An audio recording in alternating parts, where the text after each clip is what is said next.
everyone. We are now going to start our league board meeting. I'm going to fill in while we were just waiting for Mayor Kafusi to finish traversing I-15 from the south. We've got a packed agenda. I know Cam is anxious because we've got invited guests that are coming for part of our meeting. The first thing we need to do is review and approve our minutes from the last meeting. Has everyone had a chance to review the minutes? I have Jeff Silverstein and I moved. Did you do that? Yep. I said. Okay, we have a motion and a second to approve the minutes. Motion from Mayor Shepherd, a second from Mayor Silvestrini. All in favor of approving the minutes, please say aye. Aye. Aye. Any opposed? All right, next, we need to call for conflict of interest disclosures. Does anyone have any conflicts they need to declare for the meeting? I have one I want to note for an item that will come up later in the day, and it is a client that I represent, the Intermountain Power Agency. They appear on my lobbyist registration and in the disclosures I turned into the league. There is an item concerning that interlocal entity that municipalities belong to later on our agenda, so I just wanted to make sure everyone is aware that I sometimes wear two hats on this issue. Anyone else have anything fun to declare? All right, if not, we're going to move on to our audit presentation. Thanks, Councilmember Bradshaw. Before we do that, just in the welcome introductions phase, I want to update the board that this past Saturday we had our first elected officials essentials training for the class of 2023 of newly elected mayors and council members across the state. The local governance trust hosted us. We had about 75 people there in person. There was not a remote option this past Saturday, so there were 75 people there from Ivins to Mendon and everywhere in between. Mayor Kafusi is going to be here in just a second. And I've been texting, she's close. But Mayor Kafusi joined us for the event to welcome everyone and mingled with folks. I'll acknowledge that when she gets here as well. But I want to thank the engagement team for putting together a tremendous training. We have another one this coming Saturday. So if you have newly elected in your area who were unable to join us this past Saturday, we'll do it again this coming Saturday, the 16th. The coming Saturday one will be Zoom only. We felt like trying to do a half-day Saturday training at a location a week and a half before Christmas was probably pressing our luck. So it'll be Zoom only so people can do it from home. But Molly or Angela, how many people do we have registered for this coming Saturday? Ballpark? 130. Yeah, so we have 130 registered for that. So between the two events, we'll hit about 200 newly elected mayors and council members. Because of the delay in the election, it really squeezed our ability to get training done before people take office in January. But both of those trainings will happen. And then Molly has been working with all of the AOGs to do regional trainings this spring so that we can meet with a lot of newly electeds after the legislative session to help them understand the ropes. But really well-received events this past Saturday. So thank you to league staff for spending most of their Saturday with newly elected mayors and council members. And thanks to Mayor Kafusi as well. With that, Nick, I'll turn it over to you to introduce Jeff and the audit team. Great, thank you all. You were emailed separate from the board packet since it is a large document, the fiscal year 23 audit. I also have some hard copies here. If you'd like those, I can pass those out. I'll turn it over to Jeff Miles with HDME to run through that for us. Okay, thank you. It's great to be here with you this morning. I see they gave me 20 minutes. If I take 20 minutes, something went terribly wrong here this morning. So the audit this year, everything went very well. If you go to the very first page after the table of contents, you'll see our actual audit opinion. We issued what we refer to as an unmodified opinion or a clean opinion on the financial statements of Utah League, the cities and towns. I'll just read that second paragraph real quick. It says, in our opinion, the accompanying financial statements present fairly in all material respects the respective financial position of the Utah League of Cities and Towns as of June 30th, 2023 and 2022, and the respective change in financial position and cash flows thereof for the years then ended in accordance with the accounting principles generally accepted in the United States of America. So that's a standard audit opinion for clean financial statements. And then maybe just a brief overview on page 5, Nick. I know the real Yes, document. there's one more page down. So just a brief kind of 3-year comparison to the financial statement. You'll notice that the net position, go down just a little bit, decreased by about $760,000 year over year, and most of that is the ERS pension adjustment for the year was a little over $1 million. So if you take out that $1 million amount that really we don't have any control over, just kind of depending on market fluctuations. Take that $1 million off, then it's about a $250,000 increase in net position, which makes a good result for the league. And that the league has received a couple of grants that they just kind of help buoy up the revenues a little bit, and they kind of earmark those for specific programs that they're assisting the cities with over the next couple of years. And then on the next page, just kind of see a brief summarized income statement down at the bottom. Revenue up, which I mean, a lot of that is the convention, kind of the full price convention again in fiscal year 2023. Then interest income, that's the big bump up in non-operating revenues. And we all know interest rates are, you know, they were like 0.5% for the bulk of 21 and 22, and now the state pool is I think it's about 4.5%, 5% now return on that. So you see a big increase in interest revenue. And the big change in payroll benefits was in 2022, we had a net pension benefit of $1 million. So a negative expense for that flip this year to a $1 million expense. That's the $2 million fluctuation in the payroll and the benefits accounts. And then the other expenses, that's mostly the conference convention expenses going up in line with the revenues that we're generating. So that's just kind of a brief financial overview. And then just in the very back, you'll see we have a letter concerning internal control, page 31, probably 33 of the PDF. Right there. So as part of every governmental audit, we're required to gain an understanding of the internal control of the entity being audited, and during that, we didn't identify any significant deficiencies or material weaknesses within the control structure. For being a small organization, we feel the league does a good job of having good segregation of duties.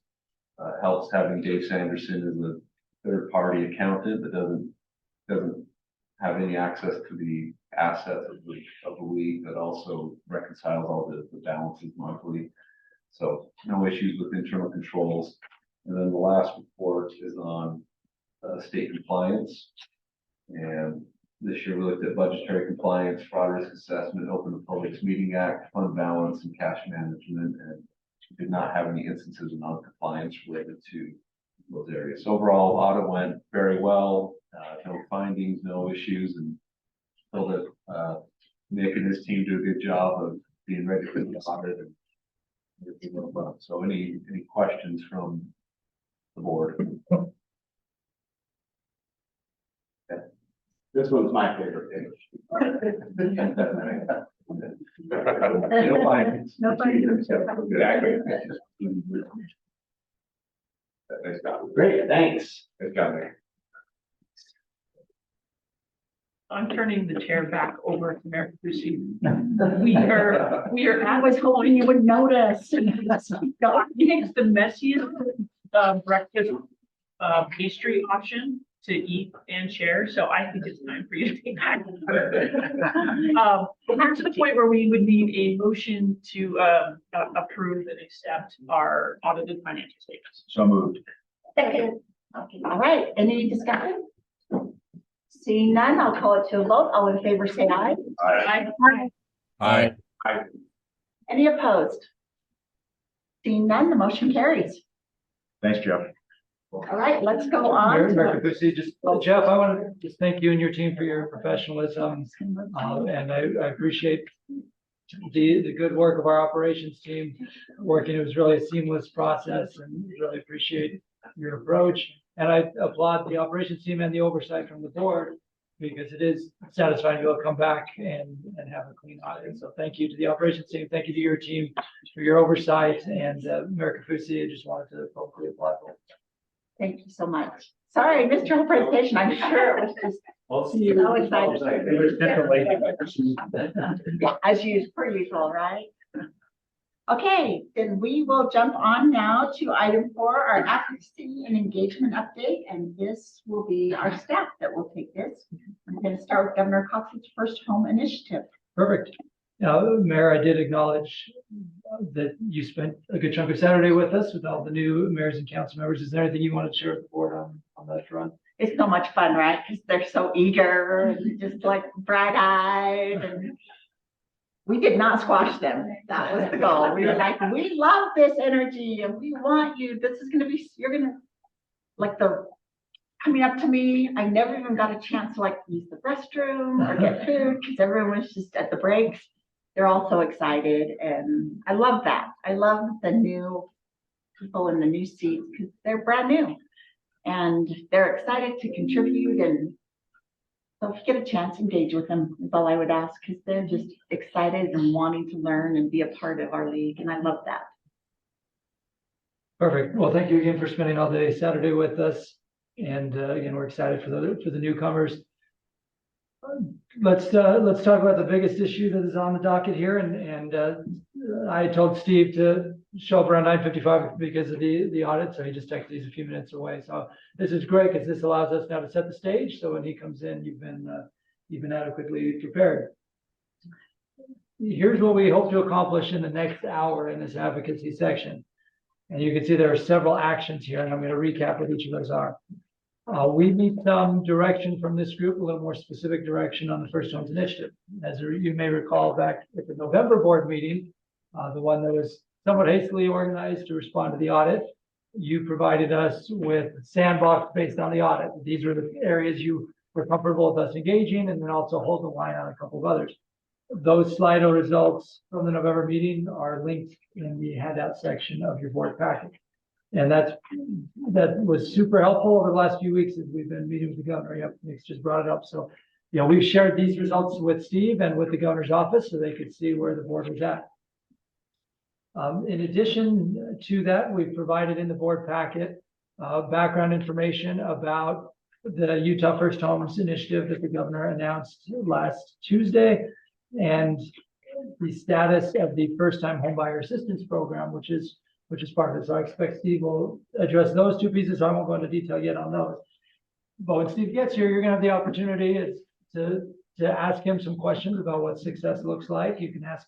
We want to have a discussion around what the role is of cities in this space and the role of the private sector. The definition of first homes, what developers are saying about why they are not building starter homes. When I had a city manager this morning say to me, we allow starter homes basically in every zone in our city, and they're just not being built.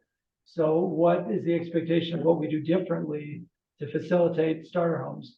We've shared that information with Steve thus far. So take advantage of the opportunity we're going to have. We'll have about half an hour to have that discussion of what does success look like in this space? What's the expectation of cities? We will ask you, Nick, can you go to the memo? We will ask you to vote today based on this memo. The first page of this was just to give you the recap of what's happened since we last met, basically.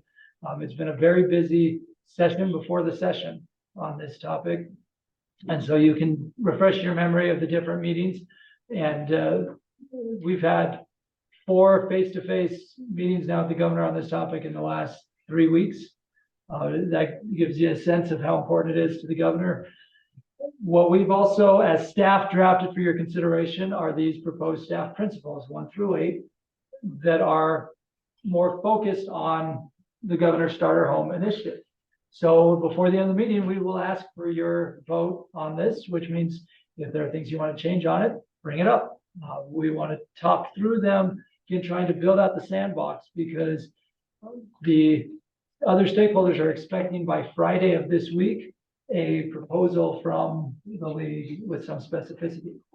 We have been working on a proposal of sorts that is built off of this framework, but that's what why today is so paramount is to get your feedback on the framework.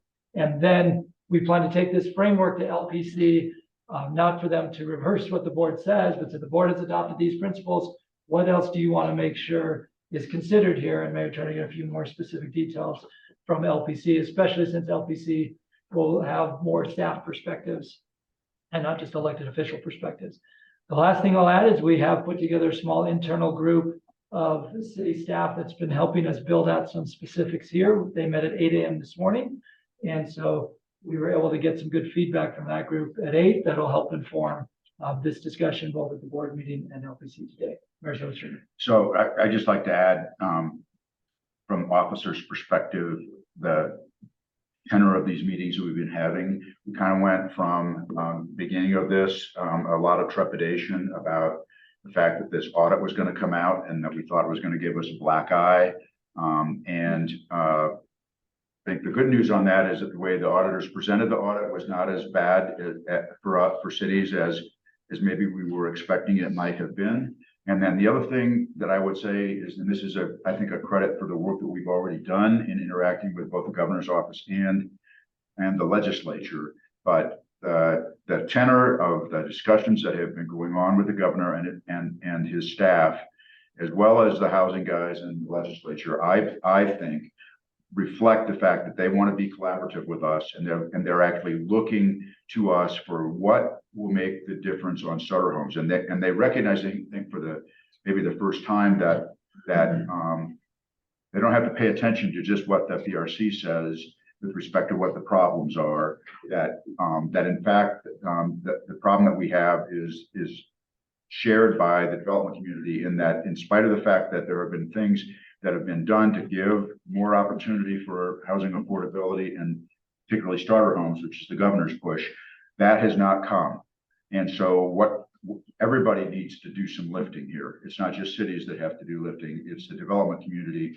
And so the discussions we've had have been a lot more amenable to ideas that might actually, if we're going to open up opportunities for the development community, they need to have some guardrails on them to say, like, we'll open up, say, smaller lots, but then you have to build a maximum house size. We're not going to open up smaller lots and then have you build $800,000 houses on those lots.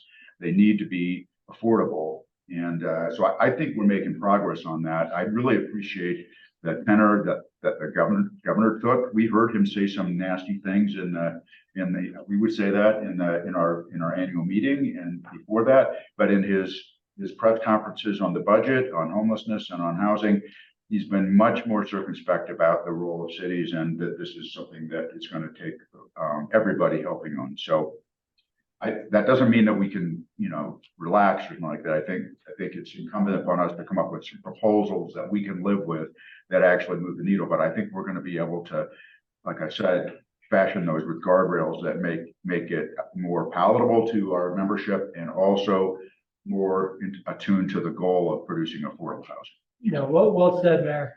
So what Nick has up here on the screen is what we'll ask you to vote on probably in about an hour after the discussion with Representative Waldrop. So that'll be vote number 1. Vote number 2, and this is the second bullet point in section 4, is the governor's fiscal year 2025 proposed budget.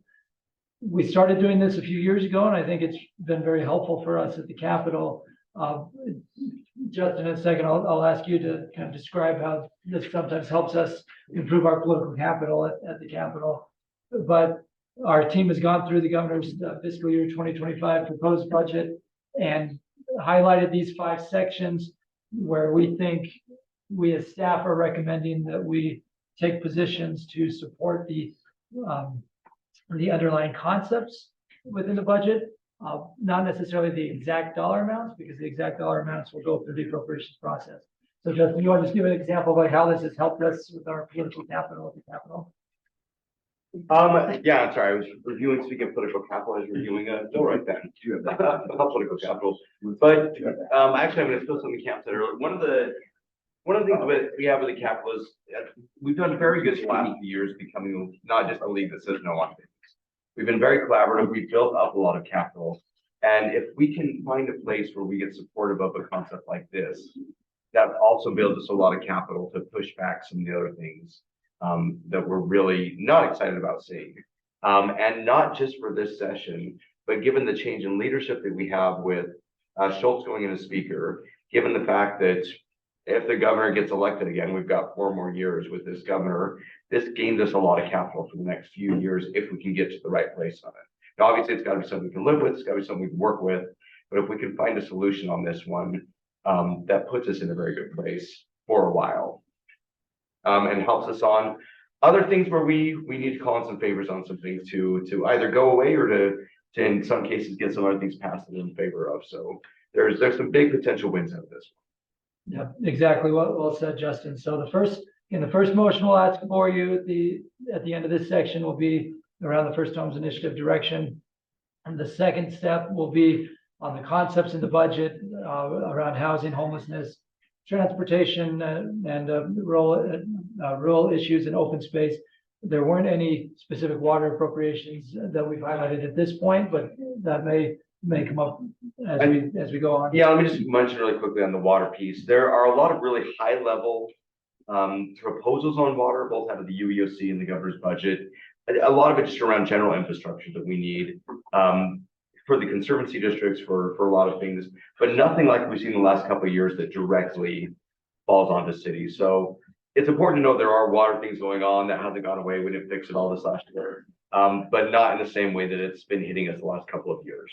It's going to be much higher level, kind of system-wide things.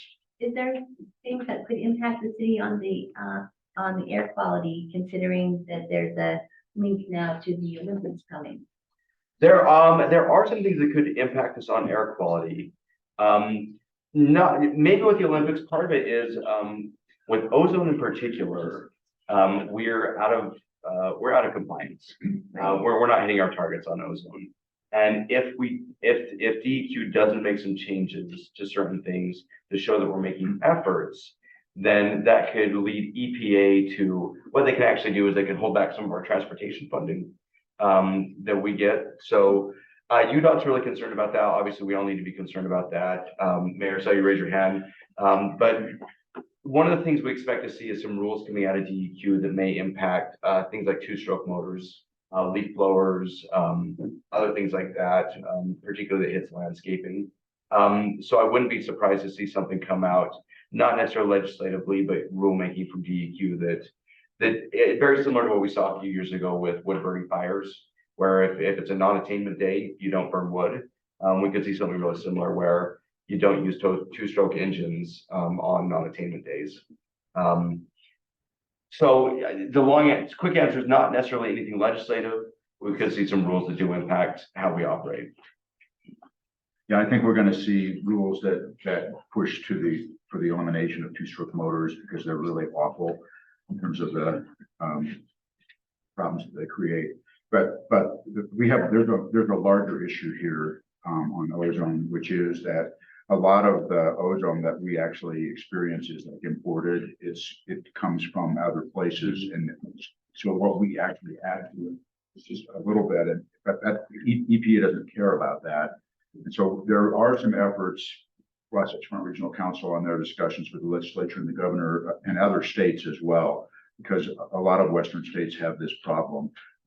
And we're trying to get some leniency or change of federal law so that there's at least a recognition that everybody needs to not contribute to the problem. But if we're only contributing, 10% and 90% is imported from air that we get that flows in here from other places, which is what's happening, then it's a really hard challenge for us, and it puts draconian, requirements on us that really maybe aren't shared in other parts of the country, even though we're not any worse in terms of what we're adding to the airshed than other parts of the country. So that's something that we're working on, but it makes the problem even more difficult. And the reason it wasn't part of our ask today is we were focusing on the gubernatorial budget requests that are within housing, homelessness, transportation.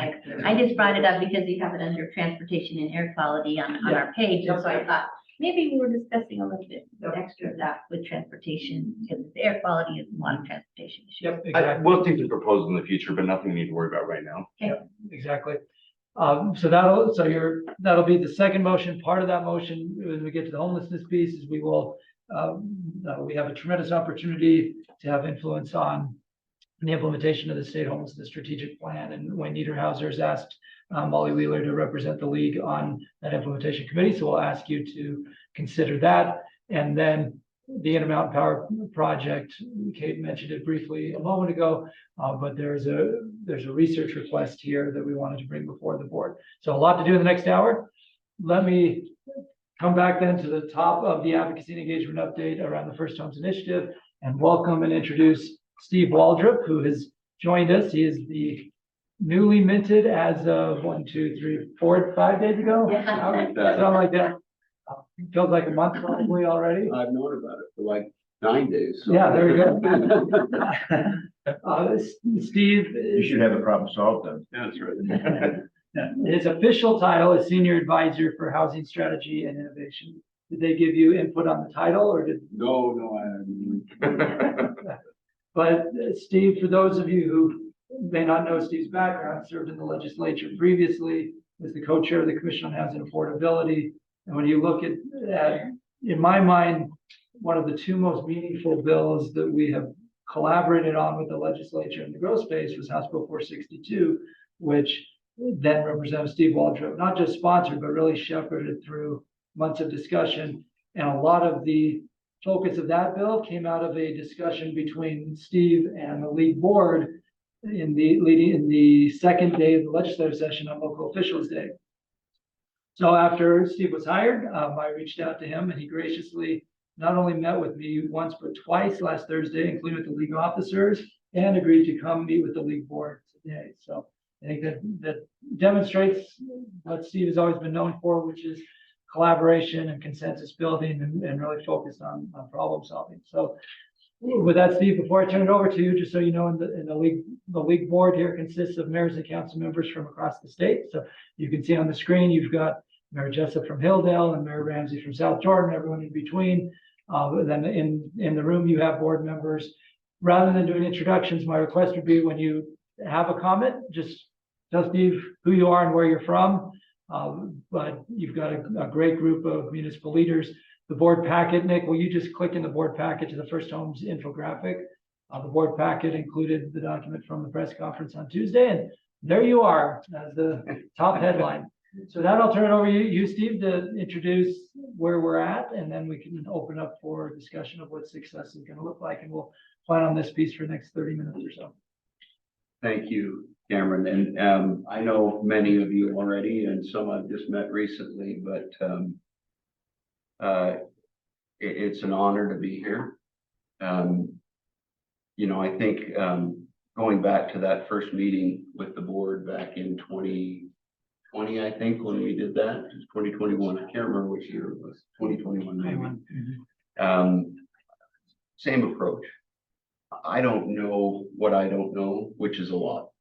I know things are about an inch deep and a mile wide, but each of you knows your cities, knows your issues, knows what political challenges you have, knows what infrastructure challenges you have, knows what opportunities you have. And so my request is that you bring the solutions. Part of the issue, I think, in the past, and you know, I've talked about this with Cameron and others.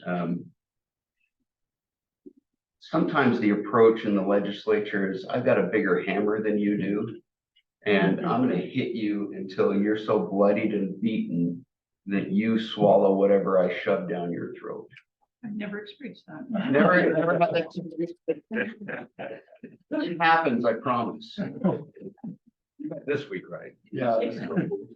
This week it hasn't happened. It's still early, it's Monday. It's Monday morning. That's right.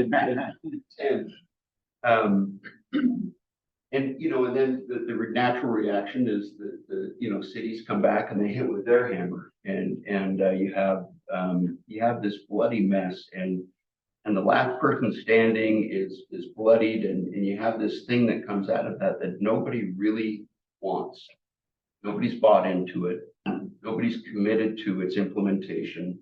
And when I look at the outcome of those discussions, typically whatever policy that looks really good in the newspaper doesn't actually move the needle in the real world. And I'm just not interested in that. I have zero interest in headlines.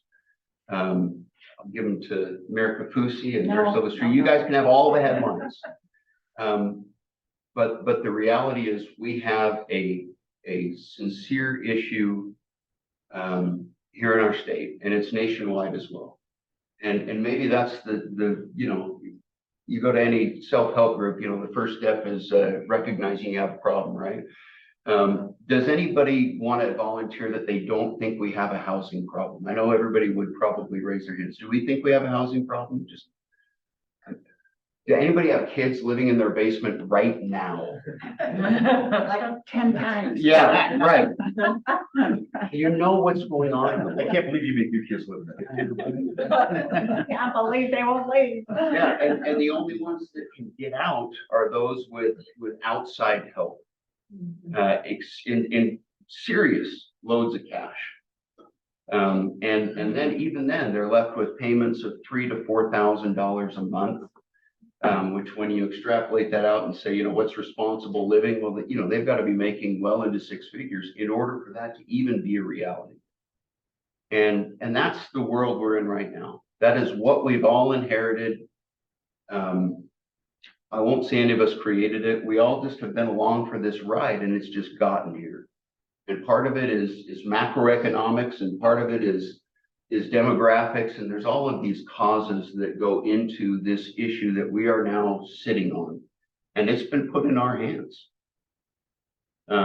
Each of you has been put into a position where you now have this problem that's not your creating.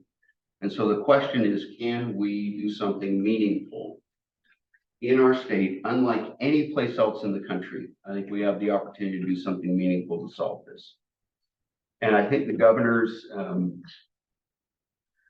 emphasis on starter homes is really wise. And so maybe that's the first place to just start is just give me your feedback on that concept as the focal point for sort of moving forward. Is that an appropriate, and believe me, I won't take this back to the governor's office unless you tell me I can. Okay, because that's one other thing that I want to make sure you understand is that I work for the governor, but I have a clear job. And my job is to produce results. And if whatever I do to produce those results, that's my job. And it's not to make you guys look good or bad. It's not to make the governor look good or bad. It is simply to produce results. And I don't care who gets the credit or who does the work. I just don't care. We have to produce results. So I heard a couple things. Yeah, comment on this goal just so I can get feedback on that. I think it's a great idea. I'm one of those that have kids that have either left and have to come back or never did leave. And, because they can't afford it on their salaries. And even though they have great jobs, it doesn't equate to that $3,000 and $4,000 a month. So with these starter homes, we have all collectively talked about, we've all, made smaller lot sizes, and all builders do is build up. It's still going to be close to $1 million home, Right. and it's on a smaller lot. We've had kind of a rough discussion here about the ability to maybe request instead of it going through HOAs, but through the cities, can we ever request that homes can only be a maximum size? So only 2,000 square feet. And right now that's against the law for cities to do. Yeah. But is that a possibility to where as you're working with this, this discussion and what the governor is wanting, the incentives for a builder right now are, they have to get the most out of, and we understand that it's business for them. And so incentives, would that be a city incentive or would that be a state incentive for them to build smaller homes? Because cities don't really have a lot to offer in terms of incentives. And second of all, is there any talk about the ability for a city to zone and say this can be, this size of home can be built there? Is that a possibility? Because some homeowners potential homeowners might buy a small lot and then contract that out as an individual homeowner to be built. And there might be a builder who would be willing to build starter homes. Yeah. Now, in large developments, it makes it a little bit more difficult, but I don't know, have you had those discussions yet? Because we're feeling kind of, it feels like we do something and then it kind of slaps us upside the head because, oh, this new, $1 million home just went on that small lot. Yeah, and I think, was it Mayor Ramsey, was it in your city? Where there was an example of, yeah, we're gonna do affordable homes and we're gonna, he'll give us these small lot sizes. Am I remembering that? That was March. Was that Mark, was that your city? Hey, we're gonna do this, and then, you end up with a 6,000 or 4,000 square foot lot and a 2,500 square foot footprint and Goes up. 4,500 square foot home that costs, 650, 800, that neighborhood. The biggest question here is how do we, and that's part of what we have to figure out, is how do we get that water to the end of the road? You guys are on the front end of that, right? You're gonna create the channel for the water to flow through. But if we don't make sure that that water gets to the end of the road, to the end user, where the homeowner has the opportunity to purchase a home that's affordable, then it doesn't matter what you guys do. Again, everyone, we can stand up and take applause, but if it doesn't get to the end of the road, it doesn't matter. So legally, there's a question around that, I think, Cameron, that we've talked about a little bit. Mayor, you get a comment? No, I'm just, my question is, how do you incentivize the builder to build it? Because we're incentivizing the buyer to buy it, Right. but we're gonna incentivize the builder to build it. And the builder's gonna look at, the path of least resistance, they're gonna look where the Yeah. profit is greatest Yeah. and where the demand is. Mhm. And so if demand is people moving from out of state, wanting to come in, they're gonna build for those people. They're not gonna stop building for those people because there's a lot more profit in that $1 million home or $800,000 home than there is in the $350,000 to $450,000 homes. And so if you're that builder, you're looking at this thing, why on earth would I build this? Because I could go build this and I can be more profitable and pay my employees and my subs, and they'll want to stay with me because we're building.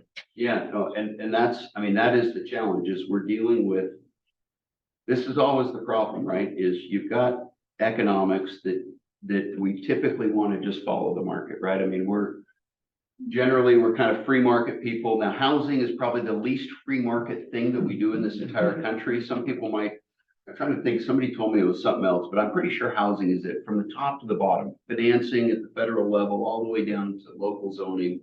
We regulate every single piece of housing. What we build, how we build it, what it looks like, where the materials come from, all of that, how it's bought. So there's a fallacy around the fact that this is really a free market system. It's a limited free market system. But we're now saying to the builders, we understand that your highest and best use is here. And we're going to say your highest and best use is now limited to this. And there's a big legal question around that, Karen. What's the status of that right now, as far as cities being able to require In a development agreement. square footage? I think if you, Can't be an I think if we're NDA. giving them something, okay, if we're giving them a zone change, that's where we have the most power as a municipality, is when we're granting a zone change. Then we could insist through a development agreement or a zoning condition that what gets built there can't be more than X square feet. And that's also hard to pin down and define what's the best. Yeah, what equals a starter home? Exactly. But that's where we can do it, where we're actually giving them something in exchange for them agreeing to build a starter home. If we're not granting a zone change, if the property's already zoned where they need it, but we don't have the power to do that without it being a taking, without it being. Regulatory That's the taking. point. Yeah, we got, Mayor Christie. Dawn Ramsey is Real- online and she raised her hand. Okay, real quick, can you show me your name tags right there? Connie So- McCabe. Okay, yeah, Tony. Okay, I thought I That's right, we're recognized you. supposed to say whenever we were asked to say. Carrie, we are thank you. welcome. What city are you from, Carrie? City of Woodland Hills. Southeast I can. Okay, Mayor Ramsey. Well, good morning. Welcome, Steve. I can't tell you how excited I am to have you in this role. I had the chance to work pretty closely with Representative Waldrop his last couple years that he was in the legislature, and I think the governor made the right call on who to appoint to this role. So welcome back to this space. And there's been a lot of conversation in the 35,000 new starter homes about making sure that they're single family homes on individual lots, and that I 100% agree that that is important. But if you think back, including HB 462, if you think about station area plans and HTRZs and all of the legislation that we have worked together on over the last few years to try to increase housing supply close to where transit has been invested in, and this holistic, trying to make sure we're maximizing that, which is also very important. And it's important to legislative leadership, of course. One of our biggest challenges is that most of that density that's going in around those kind of things around the state are rental only, which does not move the needle on these for sale units. So as part of the 35,000 new starter homes, I know the vision is to also have some that are multifamily, or some that are, townhome, connected homes, something, but there's a lot of emphasis on single family detached, which I think is important, and I think it's great, but we need to find a way in this 35,000 to make sure some of all of the many units that are going in around transit can actually be for sale, because we're creating more units, but if they're all rentals, then we're not actually fixing what I think is at the heart of the governor's concern. And so many of us who want our kids to be able to buy something, we want stock for them to actually purchase. So we can build thousands more rentals, and we are across the state. But I think we got to find a way to make sure some of those 35,000 units are in some of these centered developments for purchase there. Anyway, just my thoughts. Totally agree, Mayor Ramsey, Not by organizations. Right. Tawny, and then. Yeah. Oh, I've got one too for you. So go ahead. All right, so my thought, I think a little bit differently. Because I know that when you build a home, if it's a Rambler, that first floor is the most expensive. And so it's cheaper if you build up or if you finish the basement. And so I know my married kids, my one daughter that's in college, they have a 2-bedroom apartment, and they rent out the second bedroom to be able to make it work. And I know Ivory Homes has the option of finishing a basement as an apartment. And so this daughter of mine, if she were able to buy something, it would almost have to have an accessory dwelling unit for her to be able to make that payment. And so I don't know if there's any way to incentivize or encourage the builders to consider putting accessory dwelling units, because then it's more than just an investment for their first time home, but it's also, I mean, a lot of times it covers more than half the payment if they can have a rental. And so I view that as a way to help our kids get into homes and have it be less expensive square footage to finish than another first time Rambler home on a small lot. And so, I know that it costs more to build a really big house, but if it helps it to be an investment, I think that can be a great option. yeah, I like that. And we even talked a little bit about maybe having a pool of money for ADU construction, where that makes it affordable to create the ADU and then have that income offset the payment of that ADU for construction, plus provide some additional income. So I think that's. I think it would also help with the, I was at a meeting recently where they were saying, well, all of these widows now live in a 5,000 square foot house because they can't afford to move to a condo.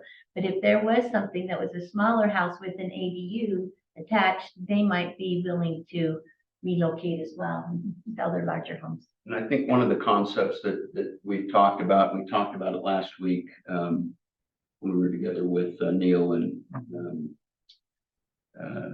Laura, is that it's important that we build communities and not simply houses. And so, and that may be a place where, from the developer standpoint, if you don't have to build 100%, $450,000 minus homes, you can build, let's build 60% of those, and let's build, and those can be divided into townhomes and maybe some multifamily and maybe, single family as well, but then you also have, some higher end homes, so you do have mixed income communities. And you provide sort of the, it's a little macabre way to think about it, but cradle to grave sort of progression where people can come into a community, they can age from a starter home into a nicer, kind of a second stage home, and then back into maybe a townhome or a condo when they're older, and they don't have to leave their community. So that's something from an urban planning standpoint, and from a, kind of from a city standpoint, that may be a way, Mayor, to wrap in a development agreement type structure where ordinarily maybe there isn't one possible. Maybe that's the carrot, is you say, hey, we'll give it the opportunity to create more density by creating more townhomes and multifamily, but we're going to offset that by allowing you to build some of these nicer homes in the community where you're going to make your margin, more significantly. So that's. And I think that makes a better community when you have a mix of housing like that, rather than having it all be isolated in certain part of a city or area, which then is kind of, I don't want to say these things are going to be ghetto, but there is a concern there about having them all located in a different part of the town, where that's then the other side of the tracks. Well, the worst thing I think that, from a federal policy standpoint, you look at LIHTC, you create sinkholes of poverty where you concentrate all the poverty in one location. What city wants to have that sort of black hole where all of the police support, you're gonna have paramedics there. You're gonna have this tremendous cost, rather than having more of a dispersed and mixed income model where you can spread that amongst the community and create opportunities for people to actually, grow out of that. Maybe that's a little Pollyannish, but that's mine. In my last job, we're doing a development just like that, right? Where are we? Here. Mixed income, LIHTC and ownership model. There. All right, yeah, so let's go here, and then Kate, and then Mayor Johnson, then we've got to get back to the agenda. Okay. Because we're gonna run out of time. So thank you for joining us. I'm Dan Dugan with Salt Lake City. And so Salt Lake City recently adopted an ordinance for affordable housing incentives.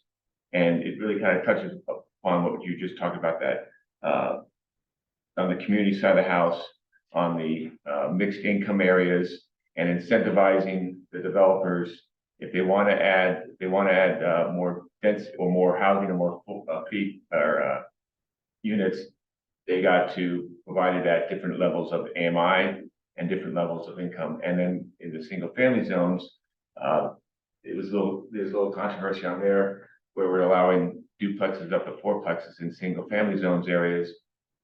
Footprint has to be the same, but again, if they want to do that, then they have to provide it at 80% or 100% AMI if it's going to be for sale, or 80% AMI if it's for rent. So we're trying to balance that, not building all rentals, because that's a concern of the city, because our rental population is going up and our home ownership is going down, but incentivizing home builders to do on the home ownership side of the house. So the city's got we spent a couple of years building and putting this together, this ordinance together. So I think it's a good model at this point to take a look at how we build those community nodes, as you talked about, make it, and I like to say more affordable living, not affordable housing, because you can have affordable housing in places, but you got to travel miles and miles to get to your food and anywhere. You can't ride a bike anywhere. So make it affordable living. But the concern on that, and I'm I'm patting Salt Lake City's on the back, because we spent a lot of time working on this affordable housing incentives. But my concern on this, the governor's is the $450,000. And I think we're trying to spread that number across the state, where we have an AMI in Salt Lake City is, very high compared to an AMI somewhere else. And an AMI in Provo and Utah County is very high. And it should probably be based more on the AMI of the area by a set number. And because that's what's he's living there. And also incentivize that at the city level, because we can push it as much as we can, But we really want to make sure that homeownership is the biggest one there, and how do we incentivize it more for the developer to do that, vice the rental, because it's so much easier to build for rentals than it is for homeownership. Thanks, okay, that was great, and we're gonna move to Kate now. Kate Bradshaw, Bountiful.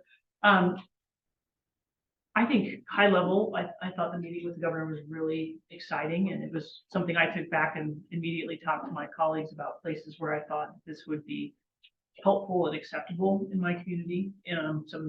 Some areas that we're looking at where the neighborhoods would definitely be more excited about small lot starter homes than larger apartment complexes. One of the things I think is important, and it goes back to our joking back and forth right at the beginning about the fun of the legislature.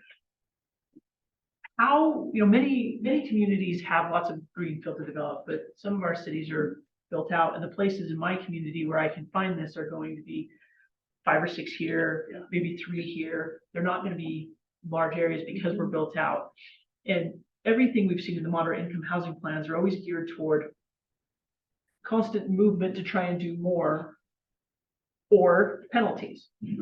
And once we build these starter homes in different communities, how are we going to fit? This is where my big worry exists. It's not on the high level goal. My worry is, so when a community builds some of these and finds the spaces to do that, what will you collectively want in year 2 and year 3?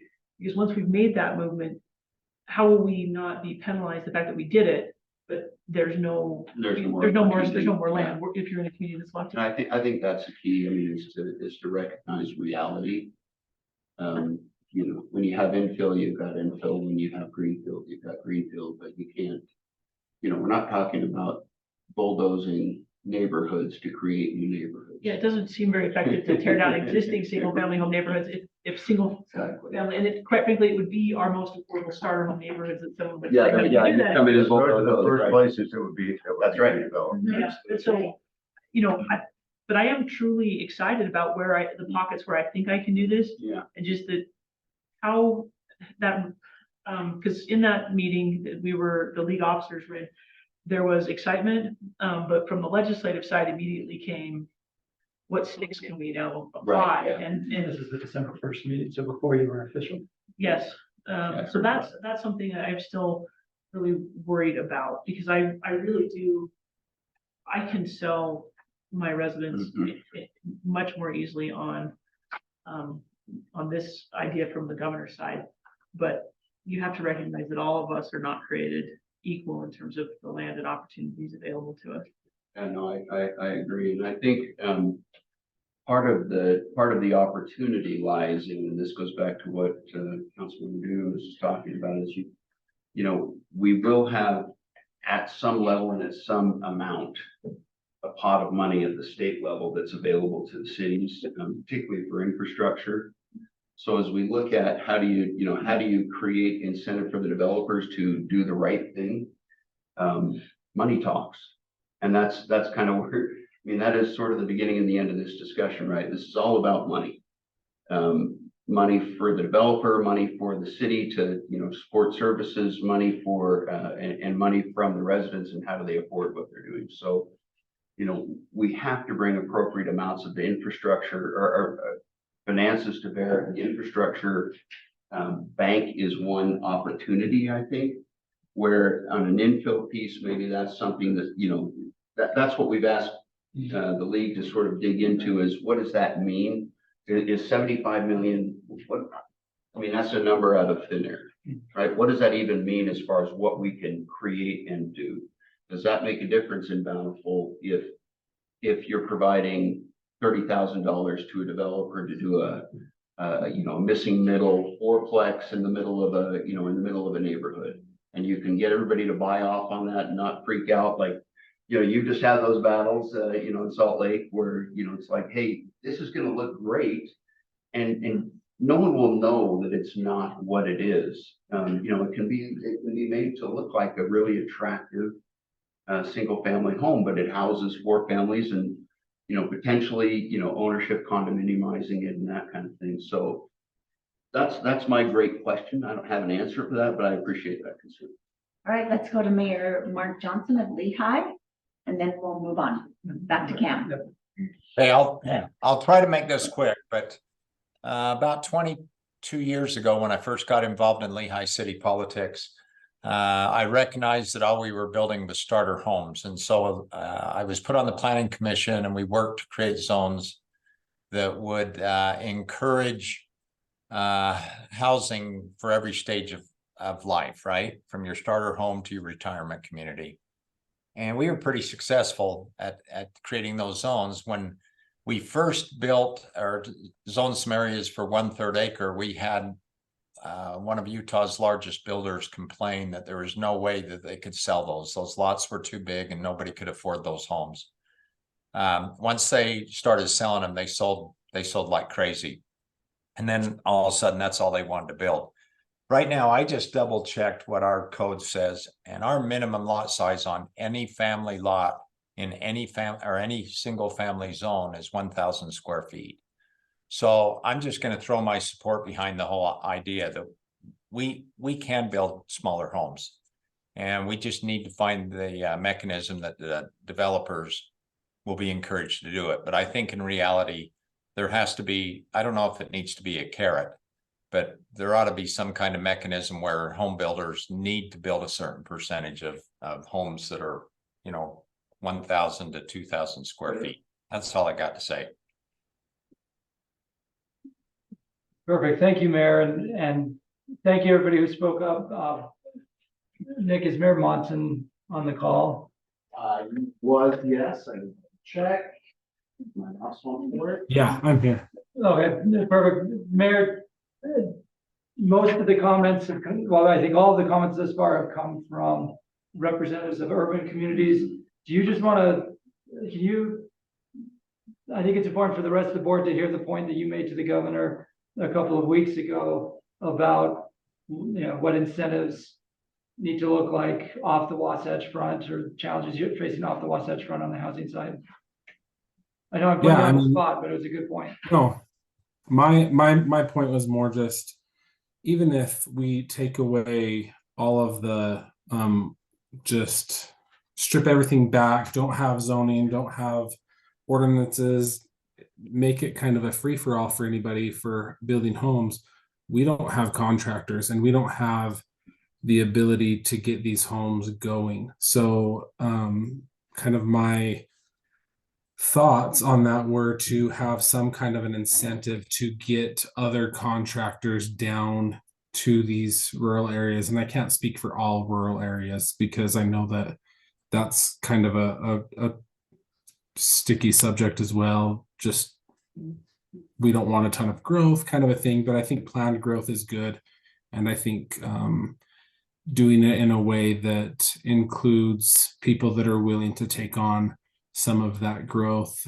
Obviously, we're not talking a lot. So having some kind of an incentive for rural places that have room to grow, but don't have the ability to facilitate that growth at the rate that the urban areas do, was more my point. Excellent point. I just wanted to make sure, Steve, you heard that, because I think every member of the board off the Wasatch Front is nodding their head with Mayor Monson just said. Yeah, and just. Mayor Monson's from Blanding, by the way. Okay, yeah, and I've spent the last, 4 years or so in housing related stuff. And one of the challenges that I've tried to figure out is, how do we create velocity and opportunity off the Wasatch Front? When, from a contractor standpoint, if I've got a job in Provo, or I've got a job in Blanding, and I'm going to make as much money on one as the other, why would I go to Blanding? I mean, that's just the reality. It's, we're back to base economics. And so figuring out how to overcome that hurdle is a critical piece. And that's probably more on the innovation side of how do we maybe create opportunities within, pre-manufactured homes, or what are we calling them now? I don't know. Modular homes. And that's going to be an area of focus, because I think that is realistically one of the best alternatives to working in rural communities, is if we can create an affordable opportunity to, do less work, you know, have less of the work be required on the rural location on site and, you know, and do it that way. So that, it's a huge challenge and I appreciate you bringing that up because that is a big deal. We have to push growth off the Wasatch Front. Right now, we have a lot of companies off of the Wasatch Front that are dying for workers, that can't get workers, because there's nowhere for them to live. Yeah, Let's do one more question and then I was going to pivot. okay. I'm just want to address pricing on a house and where we look at that as far as a starter home. And we've used that under 450. This is what the grant's for. Is the under 450, that the vast majority of those same people that we're talking about getting out of our basements couldn't in a million years afford a $450,000 house. Most of them couldn't afford a $350,000 house. And if they could, they may not be able to qualify just based on Their own income. their own income, you know, and I mean, you're looking at a $2,300 a month payment for a $350,000 house. If you're putting $20,000 down, that's sitting at a 6%, which right now we're closer to 7 or 8, you know, and that's assuming that we get back down to a 6% rate next year. Those kids still can't afford to move out. They got to make $80,000 a year to afford that 20 with a good credit score to be able to afford a $2,300 a month payment. And so I worry that we throw that out there and say that this is what we're going to build all of these starter homes. It's not going to fix the people that are helping the people that the governor is talking about. And we've got to be able to have our kids afford houses. Yeah, that are making between 60 and 80,000 a year. We can't build condos for them, which would be the absolute best thing we could possibly do. Because we can't get financing, the builders can't get financing for condos. That in lieu of building apartments, we should be building condos that they can own their condo inside of it. Because we could sell it for $250,000 and give them a place to live. We can't do that because they can't get the financing to build condos, so it's just more attractive to build the apartments. Yeah. And they can't build a credit score if they don't own something. Exactly. So their car is not qualifying them to have enough of a credit score to even buy a condo. And I only bring that up because I don't want to have the governor go out and paint this beautiful picture. Yeah. And really, in his case, end up with egg on his face a year or two from now saying, Yeah, we've created Oops. 20,000 units, but. yeah, boy, we built 35,000 homes and this is amazing. It's not your kid, your kids are still in your basement. We apologize, but that's where they are. Yeah. Because they can't afford anything else. And I think you're highlighting the critical nature of not just doing single family detached housing. Yeah. And part of the issue is from a legal standpoint, and we've had this discussion that, you know, Utah does not have the condominium financing or insurance issues that other states do, but we're too small to move that needle.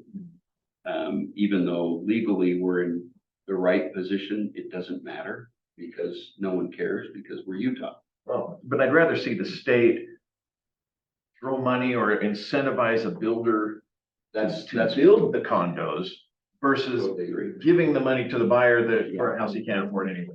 No, Or now he's getting 20,000 that he didn't really need, but he qualified, but so it's 20 grand extra. there's a policy component to that from what can the state do to encourage Exactly. the insurers and the lenders to look at Utah as it is and not as a piece of the West where you have those issues with financing and insurance. And that's a tricky one, but it's one that's on the list because it's critical that we allow those to happen more readily, make it easier for builders to build those and to get them sold. Well, I'd rather see him in a condo owning it and building wealth than Yeah, apartments don't. living in an apartment and paying $2,000 a month for an apartment. Yeah, all that does just increase the economic stratification and doesn't help our middle class. Yeah. Well, this is actually the perfect spot on the pivot because Steve, I hope you feel encouraged that what you've heard from local government leaders is an acknowledgement of the problem that's out there. A shared desire to solve the problem for starter homes obviously the definition of starter home matters, but a shared desire to meet that need and an understanding, collective understanding about all the different inputs that are contributing to the problem. If anybody in the country or even the world had an easy solution to this problem, it would have been told by now. But we don't have that. And so what we've been working on for the last few weeks has been, what can cities do in our sphere of influence to facilitate the creation of true starter homes, okay? The document you have on the screen up here in the board packet, this is what the governor has proposed, and our staff recommendation is that we endorse all of these concepts. And the dollar amount has to go through the legislative process. Okay, Nick, thanks for pulling it up from Mayor Peterson on the infrastructure costs. I'll just read it so everybody. You want me to read it aloud? Yes, A little please. far away. Not sweating. Mayor Peterson says, can we also talk about assisting smaller cities with the infrastructure costs of this initiative? In North Logan, we're severely limited by our ability to provide water to new residents, and the pressure for more and more housing is difficult here. Add roads, etc., and small cities can't just absorb this. And in fact, it's not even just starter homes, it's just new construction. Period. Yeah. No, great point, Mayor Peterson. So the our staff recommendations, we support all of the concepts in the governor's budget with the dollar amounts going through the legislative process. Separate from this is the policy conversation, and the governor has, including a week and a half ago with the league officer, said, I want solutions and I want all the stakeholders to bring solutions. It wasn't, this is what we're doing on the policy space. It's bring your policy ideas and let's figure out what that looks like for this coming session. Justin referenced at the beginning of the meeting, we've worked hard to avoid being just the League of No.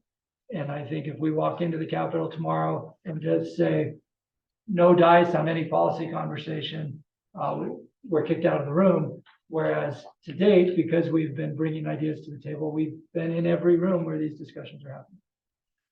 So with that, Nick, will you click on let's do the memo, because that was in their packet. Councilmember Phillips, I see your hands up. Do you want to take a second while Nick's pulling this up? Yeah, I just have a question on principle number 3. Could I get a little more clarification on that? Who's defining what a starter home is? Okay. Path forward should result in defined starter homes, parentheses, requirements on builders. Yep. No, thank you. Thank you, Councilmember Phelps from Cedar City, Steve. So we've tried to define it actually in number 2. Starter homes should be defined broadly in type and focused on affordable home ownership with financially sustainable infrastructure. So it's essentially taking the board principles that you adopted in the spring around affordable home ownership and sustainable infrastructure. But for purposes of these principles, we have not put a dollar amount on it. We've had our internal group that was hashing over, should there be a dollar amount to be based on AMI? A starter home looks different in Cedar City than it does in St. George. And so do you have $1 amount to rule them all, or do you take more of a nuanced approach? So that's why that principle number 2, focus on affordable home ownership, but we intentionally did not put a dollar amount. Does that answer your question? Somewhat. I'm a little concerned about leaving all those requirements on the builders, because we've talked about square footage, we've talked about lot sizes, and I just want to make sure that cities still have some say in this process as well, and not just all on the builders. Yeah, great point. And so let me just, each of these built on the previous one. So let me just quickly walk through this framework. So first, our standard one size fits all principle. The second point number 2 is a broad enough definition to take into account types and income levels. Number 3 is the requirements on the builders, but 4 goes with 3. The path forward should include flexibility to identify ways to facilitate starter home production. This is the incentive side. So what can the city do in your limited sphere of zoning and your administrative land use process to facilitate the starter homes but also in exchange that the starter homes get built. I mean, that's really at the crux of it from a land use perspective.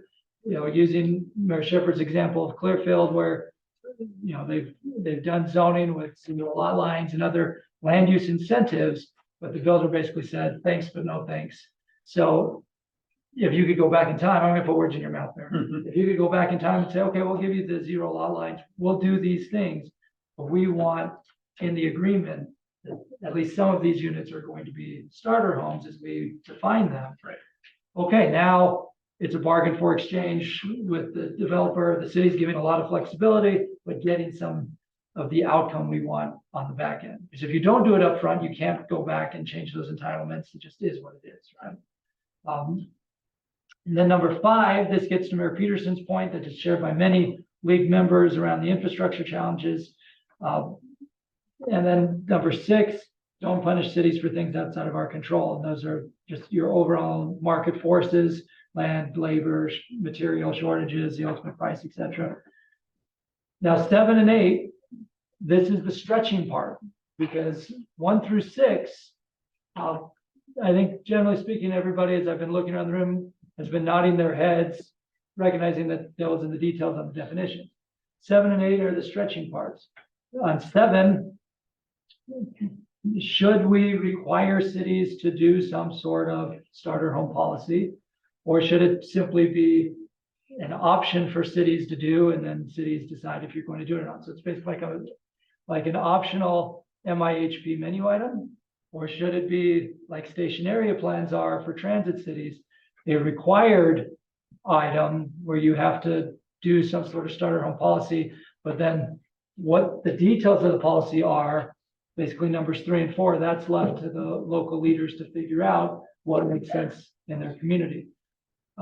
Likewise, there could be certain targets in there, but really that, you know, the threshold question is, should it be a requirement that every city above a certain size has to do some sort of policy, or should it just simply be an option and we see who does it and who doesn't do it? Let me pause there to get feedback on that. I think it's. Sorry. Just Mayor Tran, and then I was gonna say, I think it's, obviously we want it. So like, for example, Kaysville's pretty built out. So in order to, what we're focusing now on is redevelopment. So I have no problem, and I don't think our council would have any problem saying, okay, in our plans to redevelop, we will have a starter home area. But to Kate's point, redeveloping means we're knocking down single family homes mostly in order to accomplish that. And so I think as a tool, it will be a great tool to have. If the state's willing to allow us some flexibility in development agreements so that we can control some of the things we've been talking about, talk about density, about square footage, about pricing. So if we can do that, I think it would be great, and it's a great tool to have. For cities that are built out mostly, it's hard to say you have to have a required single family area because we don't have a place to really put it. But we can put it in as an overlay or as you know, in a development agreement that has a couple of lots, we can definitely do that. But it's just hard for us to set aside this whole area.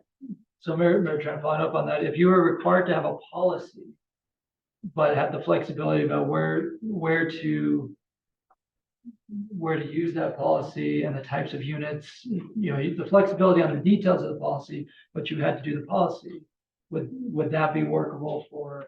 I think the policy would be workable with the caveat that when we have policies in place, we need to make sure that we have the staff to maintain. And follow that. So the funding or support bill to enforce it. How does that look? I'm still hung up on how does that look going forward? So like you put in an overlay that says, you know, in this area, if there is a redevelopment, then the lots can be this size for single family starter homes.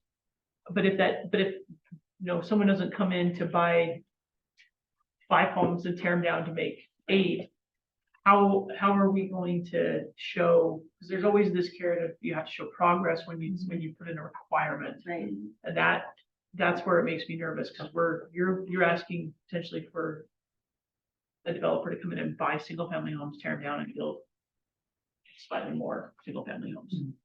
It's a great point. I think on the item number 6 about not punishing cities for things outside their control is a direct response to the experience from the MIHP process. There's only so much we can do. We shouldn't be punished for for those other things in year 2 and year 3, like we've done what we can do, we should get credit for that. Yeah, Kate, I think you bring a good point on the gentrification piece, and several people brought it up in some form here about we want integrated communities, we want mixed communities, we don't just want the starter homes over there, which the market left to its own devices often does that. So I think that's a good point. I think I heard Kate just volunteer to lead a study group to figure out the solution. I'm not sure if I heard that correctly. It seemed like that's what I was hearing. No, I love She said she wasn't gonna be busy during the legislative session. And she's kind of bored, so, That's good. But that is the question. How do you do it? I only meet on Sundays over big breakfast, but we can do it. Councilmember Dugan? So I'm thinking back on, we just passed this ordinance in Salt Lake City, and so we want to make sure that, okay, we're not gonna then have to backtrack on that, but also, and in our ordinance, we don't use the word starter home.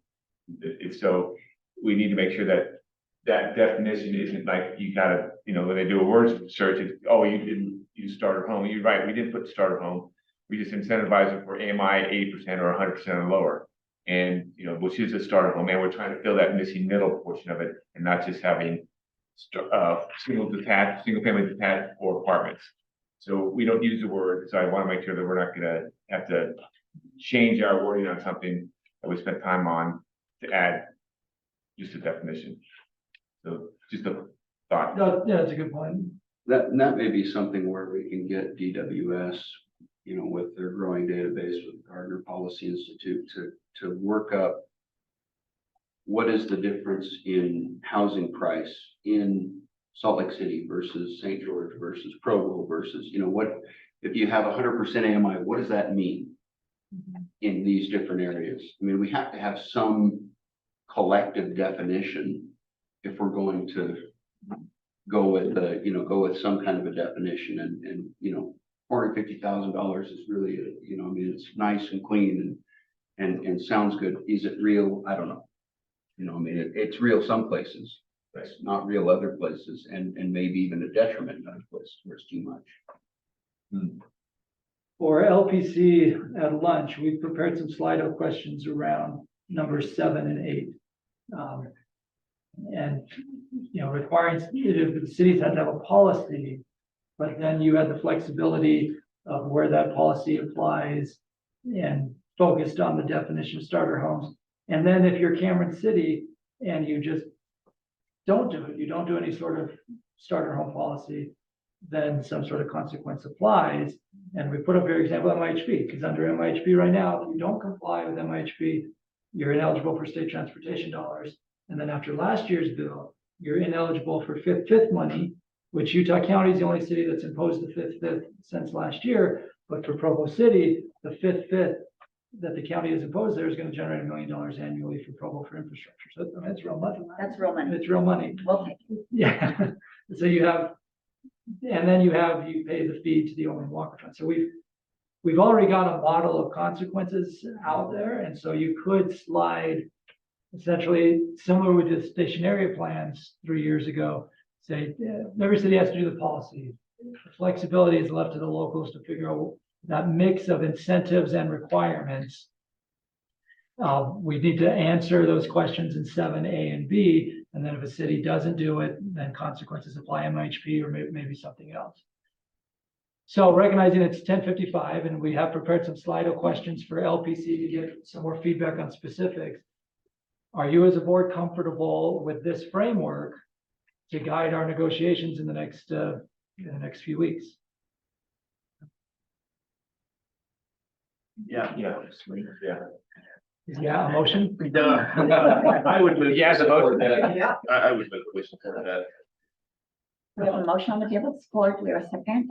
There's a lot of devil in these details. Yeah. That's Makes me nervous. Yeah, That's what I was thinking. But this captures, though, I think the framework, the words you use, this captures the framework. We've got to get the details right. Right. What are the I think this gives a signal to the world of this is where we want to go. I do think we need to protect in somewhere those cities that are trying and it's not, working. I mean, we got a city up north that we beat up to do something. They have finally approved a housing effort with small lots or townhomes and smaller, 4,000 square foot lots and then bigger lots in this big subdivision.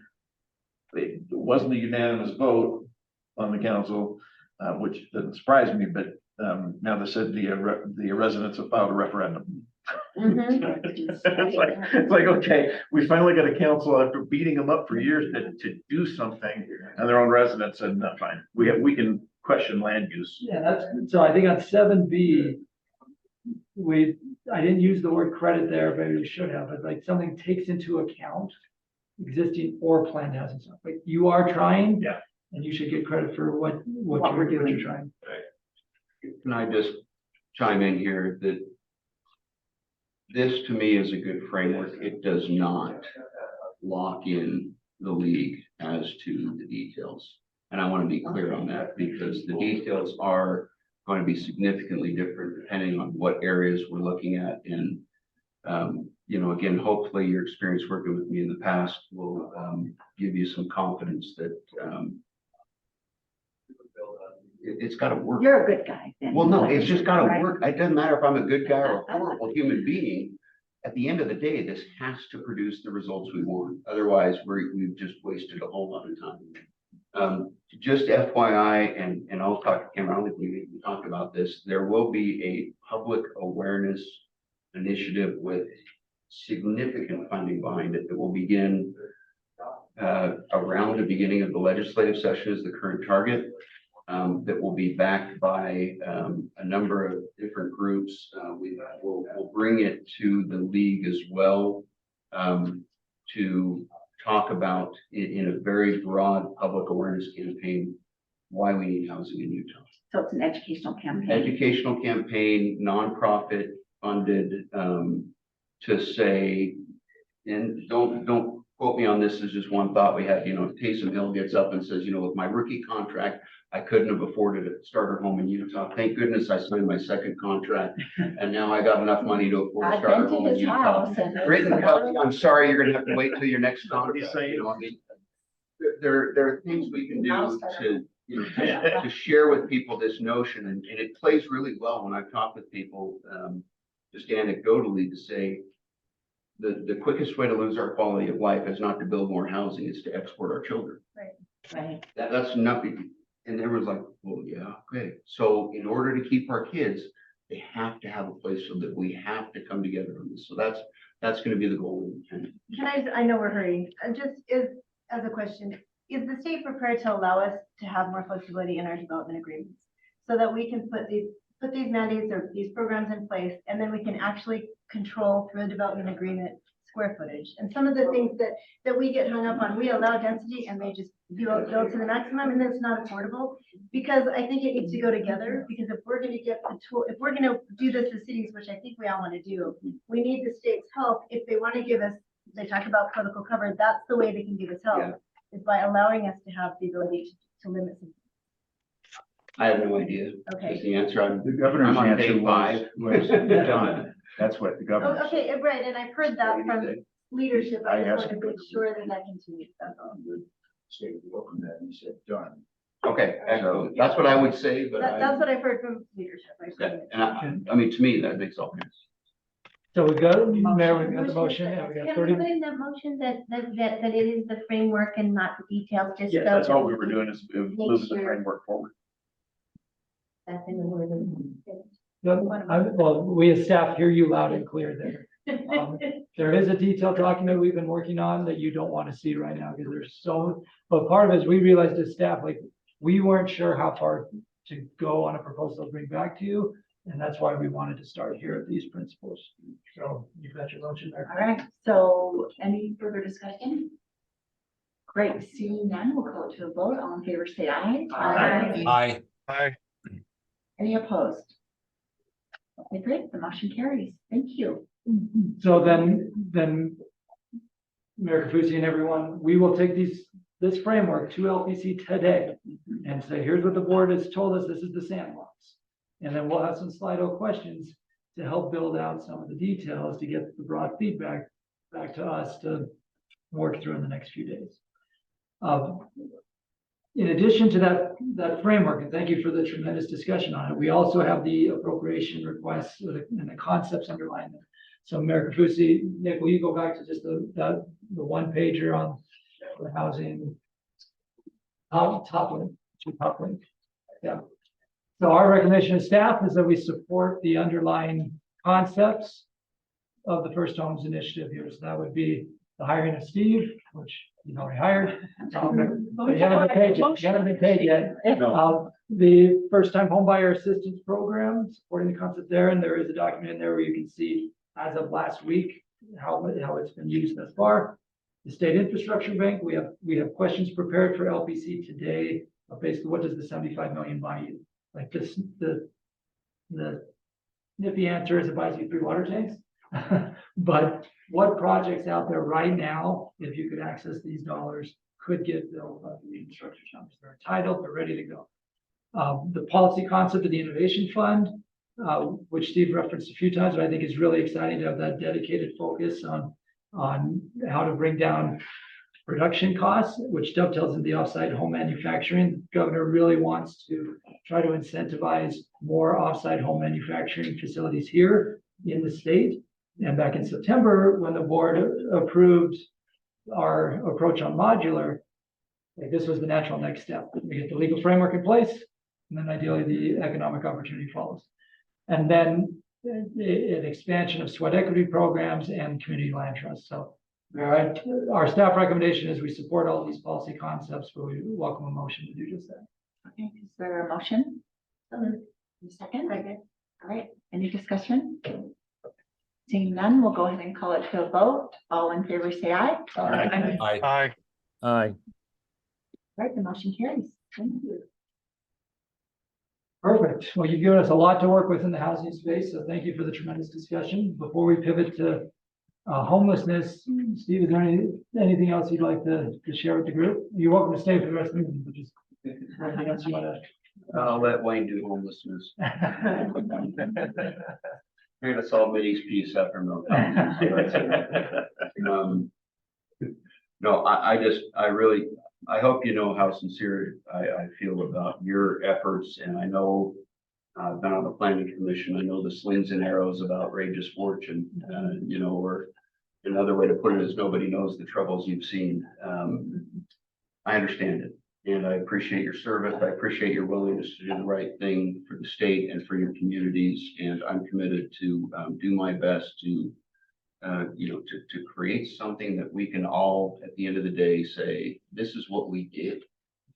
And it makes a difference. And our kids and our grandkids may never know that it was Mark Shepard and Tamara Tran that did it, but we'll know. And it will be different. It will make a significant difference. And I'm supremely confident. I would not have taken this job if I didn't think this was possible. I believe we can do it in a way that no one else can do it. And I'm super excited about it.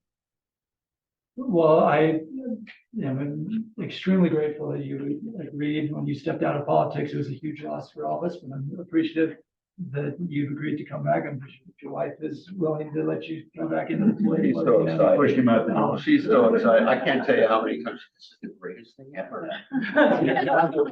No, Kim. Hey, Will you pull the LPC slide real fast?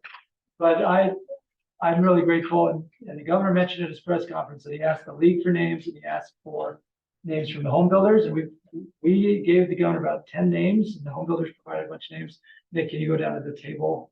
And the governor wasn't kidding, but said the one name that was on everybody's list was Steve Waldrop. So I was thrilled when I heard that news.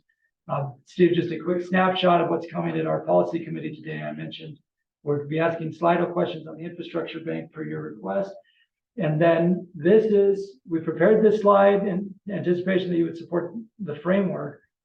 On the far left side, you'll see here the different details. Oh, yeah, sure. So, okay. And then, just so everybody's clear, Rumbling 1 and Rumbling 2 are actual proposals I have heard from legislators in recent days that simply would be a density up zone without any tie to affordability or owner occupancy. Just state should mandate this sort of density. So that's why I've called them Rumbling 1 and Rumbling 2, is that I don't want to out those legislators because shared it with me in confidence. Here's what I'm trying to do, but they wanted feedback. You can see the internal ideas, which will now change to our board framework. Still a lot of questions on the details, and it's a lot more nuanced. And so we've got a lot of work to do, but the nuance, I think, helps try to get to the actual outcome that we all want. So we'll present this at LPC today. Just I didn't want everybody to be surprised. So we can, these are the details we'll be working through, and we'll have some slider questions to build on. So anyway, with that, let's pivot to homelessness. Thank you, Nate. You go back to your packet. Steve, thank you very much for your time. We will chat soon. Can I say something about homelessness? Well, we only have 24 minutes. So this won't take long. Let me know how your task force goes, Katie. Yeah. So Sunday's so breakfast. those of us that have been- Right, she's a munch girl. those of us that have been working in the homelessness space, it's been kind of frustrating. I think we've made some progress in terms of how we are locating temporary shelters. We actually had a plan to eliminate the need for a temporary overflow shelter and build essentially a permanent one. But because of the funding challenges, Wayne basically had to take money that was set aside for a facility that was going to be built in Mill Creek. We were in the process of using eminent domain to condemn the land because the property owner was unwilling, but it's a perfect site for this. But as a result of the lack of funding for this, all of the funding that was going to be directed at that had to be shifted over to fund the temporary overflow shelter.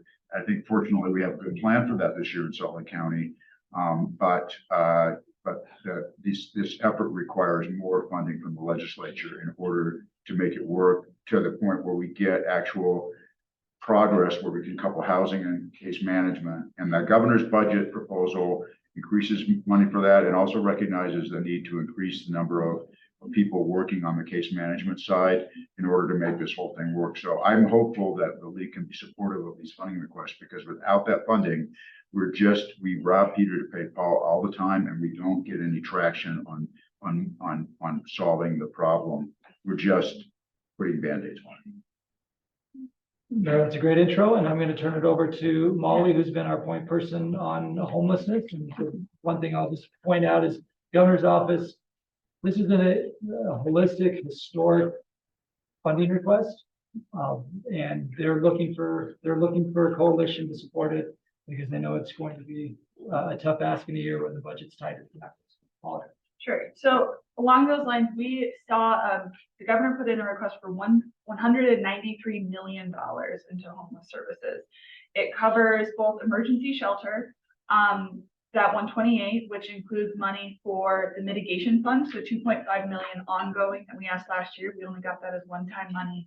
It includes money to help for service providers, to help them run the existing shelters, as well as money for new facilities to come online, like the mayor was just mentioning in Mill Creek. This has been a really exciting budget proposal, I would say, in the sense that a lot of the language and values that we've been talking about of cities have a role in homelessness, but they are not the be all end all service provider and are not the only entity can be stepping up. A lot of that language is throughout this budget, or the funding is throughout this budget, recognizing the need for counties to step up, for service providers to step up, for the state to step up. So that has been exciting. And then, as the mayor was mentioning as well, recognizing that homelessness is just this massive confluence, right, of kind of all of these societal challenges, whether it's housing, behavioral health, mental health, you name it. And so it's a big budget ask. It's very comprehensive, and we were excited to see that support for locals going in. There was a letter that was circulated around with a few of you.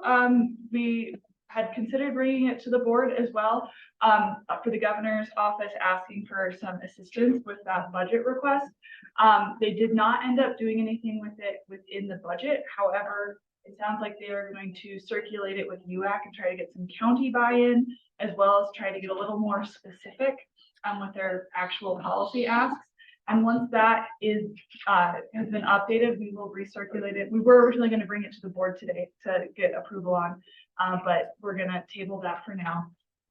But it was really exciting, right, that the governor wanted so many mayors involved. They played a central role at his press conference. He had a lot of the mayors and county commissioners go up with him on Monday. So we're really excited to see this kind of more collaborative tenor of recognizing we all need to be at the table, instead of just kind of forcing cities alone at the table to figure it out. So we're grateful for that. Should I just jump to the task force and we're tight on time? If there's any questions on the budget, we'll talk about it more at LPC as well. But Mayor Kafusi, we are looking for a motion to support the underlying policy, recognizing in dollar amounts will go through the appropriation process. And as spelled out in the governor's budget document. So that's why we didn't rewrite anything or write any memo, because it's spelled out in this document on those pages that we referenced.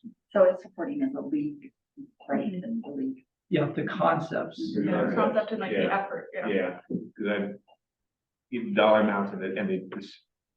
Oh, That's all yeah, way up. right? yeah, it's So aggressive. Yeah, the concepts are good. So I'll make a motion that the league board support the governor's policy directives regarding funding for homelessness. Here's a motion. Is there a second? Second. All right. Any discussion?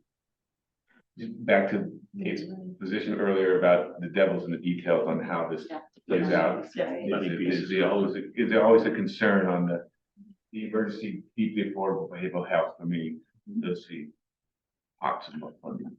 But one of the things that we have to shoot for is to get funding for the overlooked floor shelter, so that isn't coming out of the mitigation funding, which is reserved for communities to be able to deal with the impacts of those shelters, or like in what happened this year, where a whole answer to the location of the temporary shelter had the rug pulled out of it because there was no funding for. Exactly. And so this contains money for the winter response plans that counties of the first and second class will need to provide, so that those can be funded. It contains mitigation money. It contains money for service providers. It really is a holistic suite of funding. And it probably won't be all of this in those dollar amounts, but we're seeing more and more, as the mayor mentioned, if we're not funding one of these categories, it just siphons everything off into it. And so all of these need to be adequately supported in order for the system to work. Yeah. Okay, any other discussion? All right, seeing none, I'll call it to a vote. All in favor, say aye. Aye. Aye. Any Aye. opposed? All right, motion carries. Thanks, Molly. Perfect. While we're in the homelessness space, Molly, will you just explain, because I think this gets to Kate's question about the details. We have an opportunity to have Molly front and center on the detail piece representing all cities. So do you want? Sure. So Wayne texted and called me last week. The governor's office is putting together an implementation committee, the mouthful, for the statewide homelessness strategic plan, and asked if I would be interested in sitting on that committee as a representative of cities. They wanted to have someone who could speak on behalf of all cities, both shelter cities and non-shelter cities, on the Wasatch Front, off the Wasatch Front, and that was something that we wanted to bring to the board for your consideration. Can hardly think of a better person for that. Good idea. I make a motion to approve that. I second. Mhm. Perfect. Any discussion on that? All right, let's call it to a vote. All in favor, say aye. Aye. Aye. And Molly, thank you for doing that. Yeah. Perfect. Great. The next item within the proposed budget is on the transportation piece. The three items there were the earmarked the Transportation Investment Fund, Innovation Environment, and Transit Innovation Grants. You as a board have already voted to endorse the Transit Innovation Grant concept. The governor's budget calls for $2.5 million, which is much lower than we had hoped, but to the governor's credit, he put it in there because he liked the concept and wanted to keep that conversation going. Instead, he focused in the transit space of earmarking dollars to the TTIP, the Transit Transportation Investment Fund. Representative Steve Haldrip was just here and we talked a lot about station area plans. Well, what makes transit go is having enough trains and buses and others to actually make the system fully operational. And the TTIP would primarily fund capacity expansion, but that's also a big deal to a lot of areas that are currently underserved. So the reason we're asking for your endorsement here is in order to make our land use planning go, we need a more robust transit system, and the governor's proposing the most state money than we've ever seen to go into the transit system. So again, not the dollar, today's not about the dollar amount, it's just about the concept of those state dollars going into the transit system, either through the TTIF or transit innovation grants. And then also the innovation environment piece. So, yeah, we'll welcome a motion there or discussion. Okay, I'll take a motion. I'll make a motion. So moved. Second, Motion and a second, a third and a fourth. So any discussion on this? I was just gonna say briefly, I know Riverton has been frustrated. UTA just approved their budget and, you know, the southwest part of Salt Lake County pays a lot of money in and we have almost no transportation in our area. And they keep saying, you know, you have this UTA on demand and we have a foster daughter and I've been trying to use it with her and it does not work in the least. It always says it's busy. And so transportation and yeah, it's frustrating in our area. That's one of the top things I hear about. Well, the Transit Innovation Grant concept really had its genesis in the Rapid Growth Caucus with Riverton and Harriman and other communities saying like, yeah, where's our service? Yeah. And it resonated with the governor and others. It's not funded at a very high amount, but at least it started. And then I think the TTIF, there's a lot of attention within leadership. How do we expand service to these underserved areas? So, it's a great point. We have a motion on this round table. We do, and a second. Yeah. So any other discussion? All right, seeing none, all in favor, say aye. Aye. Any opposed? Perfect. Justin referenced the water space earlier. Anything else you want to add? Nope, I'm listening to the water task force right now. So Perfect. nothing right now. And then the other three things we wanted to highlight were the Rural Communities Opportunity Grant, Recreation Access, Rural Utah, and the Leader McAllister Fund. League boards in the past have endorsed the Leader McAllister Fund, but this is really about ensuring opportunities for recreation access across the state and money to help preserve open space for agriculture otherwise. So again, our recommendation is to support the underlying policy concepts. All these policies already exist. It's just a matter of do they get funded? And so if we can get up in a committee hearing and say our members are supportive of these concepts, that helps their chances of getting funded. So welcome a motion there. I make a motion to support continuation of the Leader McAllister Fund, and I can just say in support of that that's benefited my community with respect to acquisition of land to complete Jordan River Trail on Mill Creek side of the river, as well as to preserve open space on our foothills on Grandeur Peak to enable another section of the Bonneville Shoreline Trail to be built between Parley's and Mill Creek Canyon. So it's a great opportunity for municipalities to be able to extend their reach with respect to this kind of work. A second. And to clarify, just Leader McAllister or all 3 points? All of them. All 3 points, okay. Perfect. Okay, we have a motion and a second. Any discussion? Okay, seeing none, I'll call it to a vote. All in favor, say aye. Aye.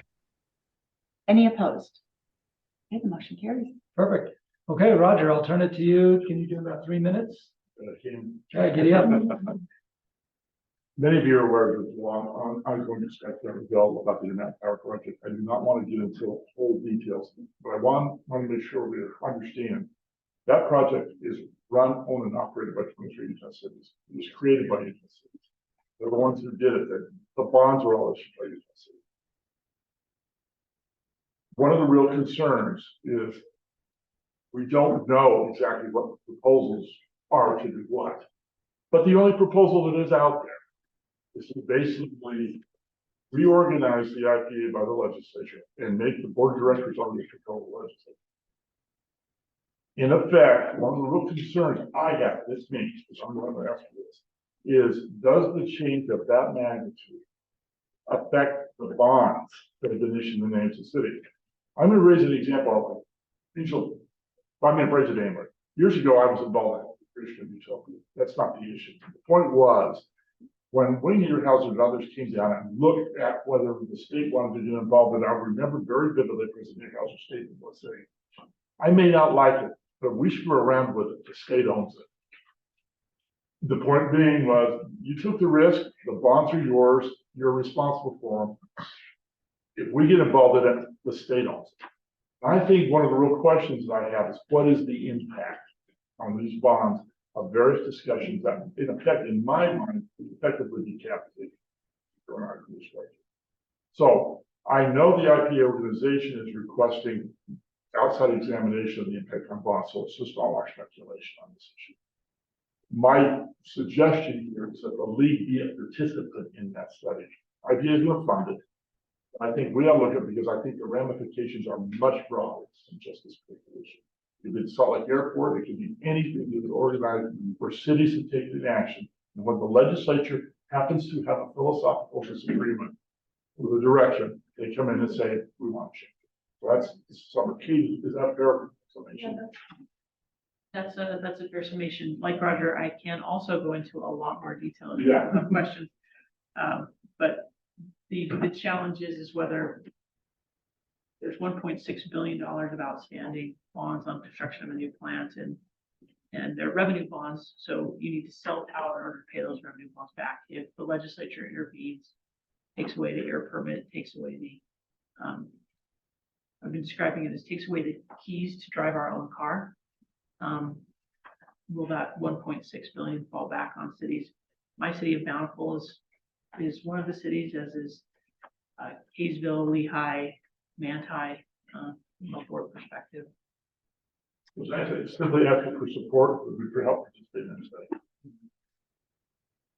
So I'll entertain a motion to show support to entertain a study. I'll make that motion. Second. Okay. We have a motion, a second. Is there any discussion? All right, all in favor, say aye. Aye. Any opposed? All right, the motion carries. Perfect. Thank you, Roger. Thank you, Kate. And thank you to the advocacy team. As I mentioned, it feels like the session before the session. It's been a busy year, and the session doesn't start for another month, but we are honored to represent you, and we appreciate your leadership and your guidance. Obviously, there's some holiday and Christmas gifts here for you. Those of you online, we'll mail them to you. But we do appreciate it because your feedback is instrumental as we are working on all these issues around the clock.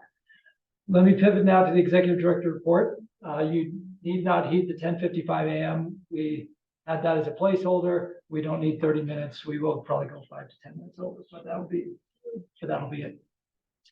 The main piece of the executive director report is the membership dues for next fiscal year. You are not, and I want to emphasize this, not approving dues today. We are asking you to give us direction on how to prepare the dues because of a very unique circumstance that is affecting the property valuation piece. And so we have several options for you to consider so that you can give us direction to prepare dues calculations to bring back to you in the next meeting in January on local official statement. Okay. Great, thank you, Cam. You'll see a memo in your packet, and I would ask you all to read through that to understand this because it's pretty concise and gives you the background. For those who've been on the board for the past couple of years, you know we did a sales tax rate increase in order to help fund personnel and non-conference operations at a higher level, at a higher percentage. We typically, in the typical year, do not mess with the rates. We let the rates kind of run and then, we are tied to the economy that way. In looking at this year, we've had, as we're all aware, massive increases in property values. If we were to apply the rates that we currently have in place to the data for this year, we would see a 12% increase in dues, just letting the formula run, and we would see the property valuation of our dues formula take a much larger proportion of the dues formula itself. Nick, will you just click on that so people can see? Oh, yeah, that might be helpful. This is all spelled out in the memo at the bottom where it says potential next steps. Perfect. Yes, so essentially, we are recommending a staff to lower the property valuation rate. How we lower that is the direction we're looking for here. We've included the baseline option, which is if we do nothing here for reference. We are not recommending a 12% increase to dues.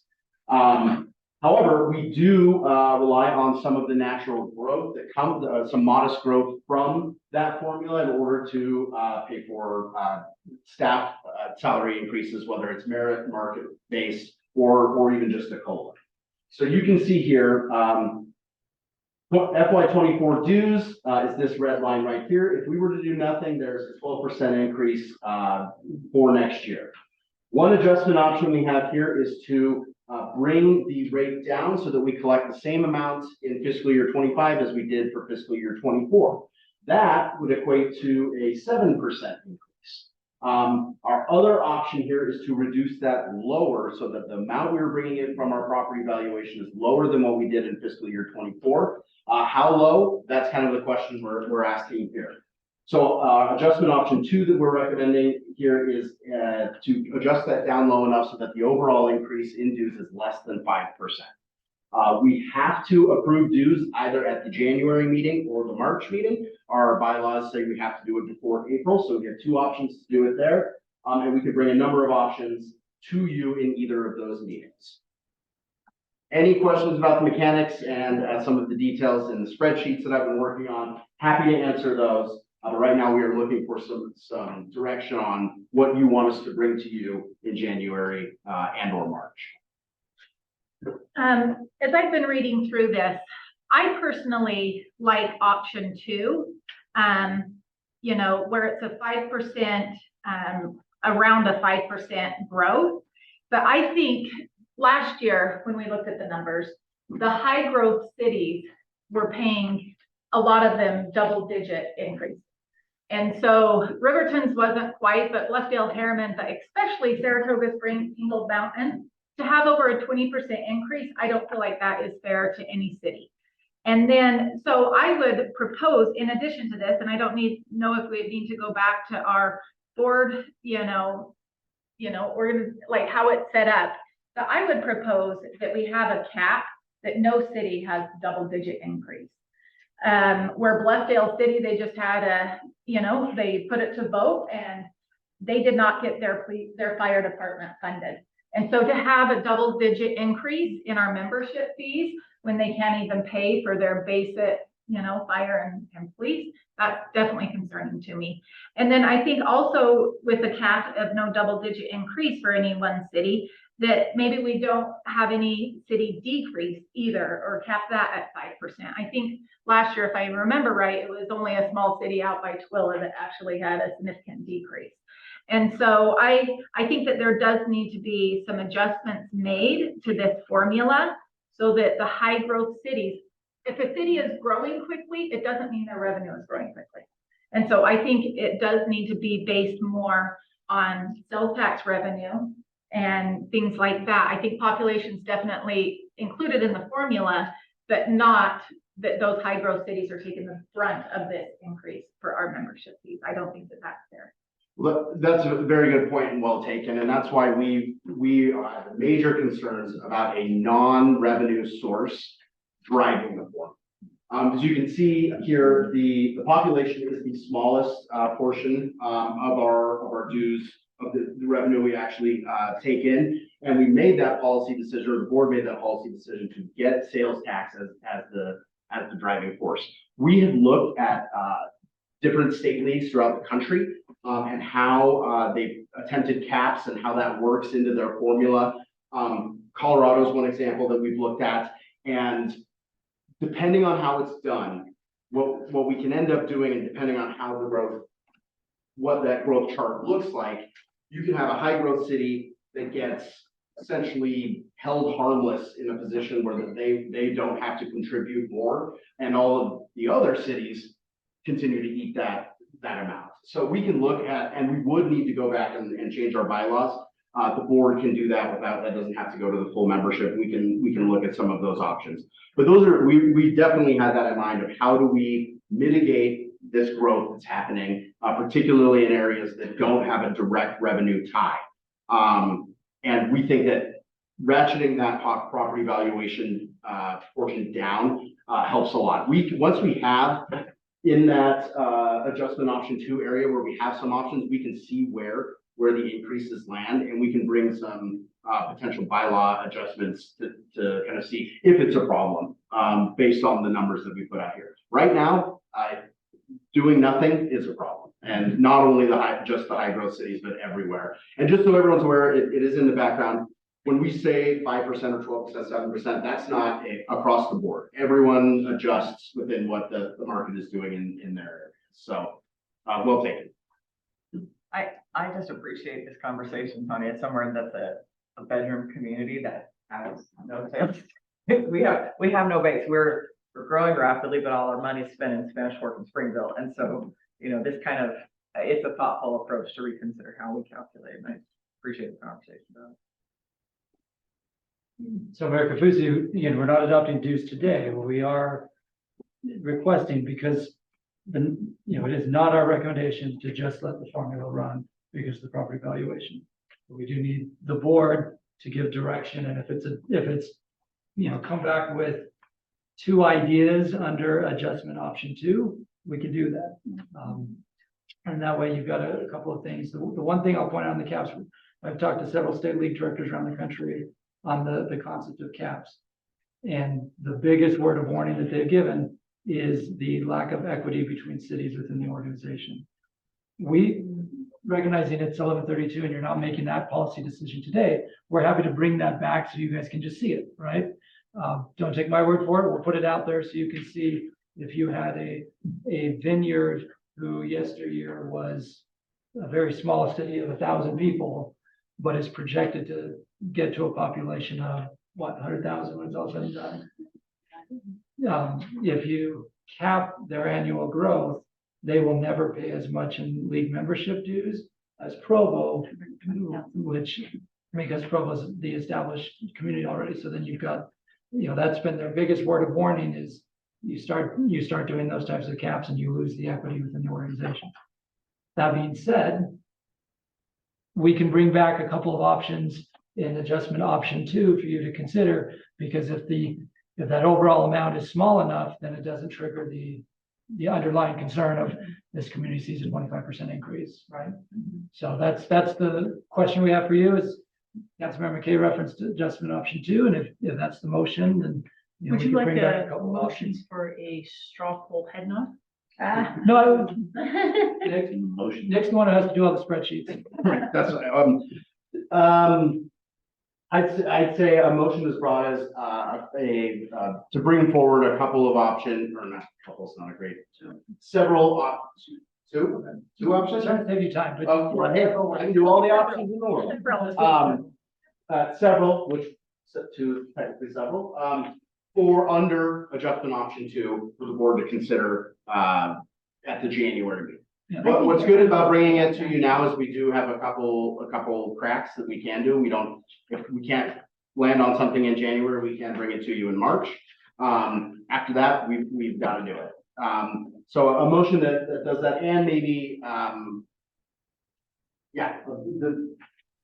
bring several options under adjustment option 2 for the January meeting. And do you want us to strike off the first option since everyone feels comfortable that we're not going to do nothing? Baseline, get rid of it, yeah. Will help I drop it. think that's accurate. And I would also like to I know that we're not doing budgeting right now, but I'd like to know from you, Cam, like what you think is gonna be, what we anticipate about this, any kind of cost of living adjustment on salaries to make sure that whatever we do factors in the likely budget ramifications too. Well, that's exactly right, because 2/3 of the budget comes from dues but because of board direction of conferences paying for conferences, the dues is what keeps the lights on and what pays employees, right? So yes, as part of what I'm hearing as a motion, Mayor Kafusi, would be a motion to have several options for adjustment 2, but with the context of both the cap policy and the impact on the budgeting, so people can see it in that holistic perspective. That's not what I said, it's what somebody else said, right?